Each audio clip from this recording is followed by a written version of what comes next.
So, Operation Pendant, we, as a unit, we've been established for about 14 years, and Operation Pendant is the biggest, most complex investigation that I think we've ever had.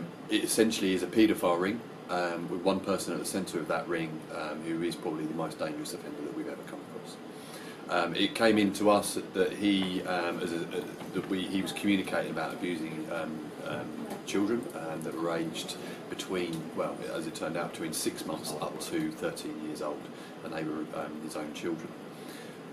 As we began that investigation, he was very honest, and the abuse was kind of some of the highest level of abuse of those children that we've ever seen. We centred the investigation around that one person to start with, because we knew that he was the main person that was committing the abuse, and as we progressed with the work, we were finding more and more offenders as we were going through, and it turned out that we uncovered a ring that was in Hertfordshire that was centred around that particular area of Hertfordshire within Hemel Hempstead and Berkhamsted, but he was the instigator of 6 or 7 other people that were very close to him that were all abusing these same children. They were sharing videos, but they were coming round and abusing the children in his home.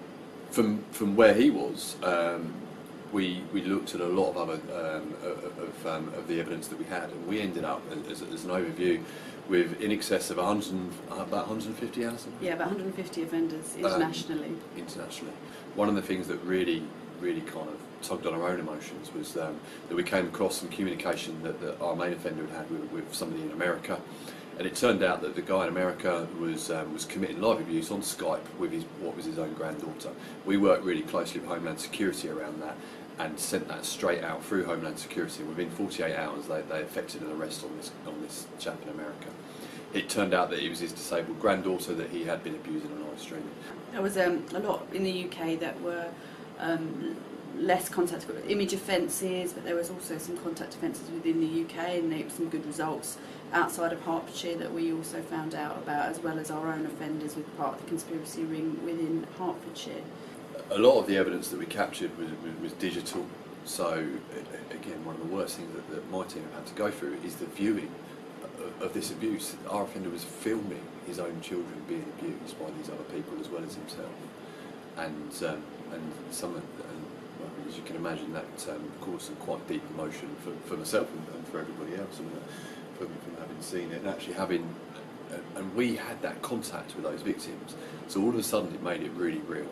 That we look at child abuse images all the time. That is part of our job, and it's probably one of the hardest things that I've ever done.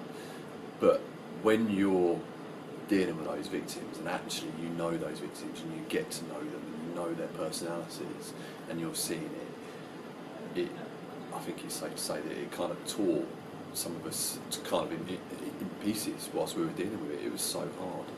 Our main offender is up to 9 life sentences at the moment, and we prosecuted 6 others as part of that conspiracy. We used some techniques that we've never used in the past, because a lot of this was around Grindr.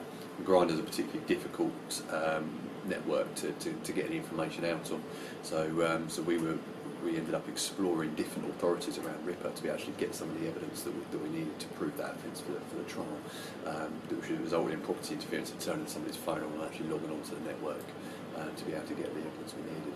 So we pushed the boundaries, doing things that we've probably never done in our team, as well as it being the biggest job, the investigation that we've ever had. I think in our world it is difficult because it just gets bigger and bigger and bigger.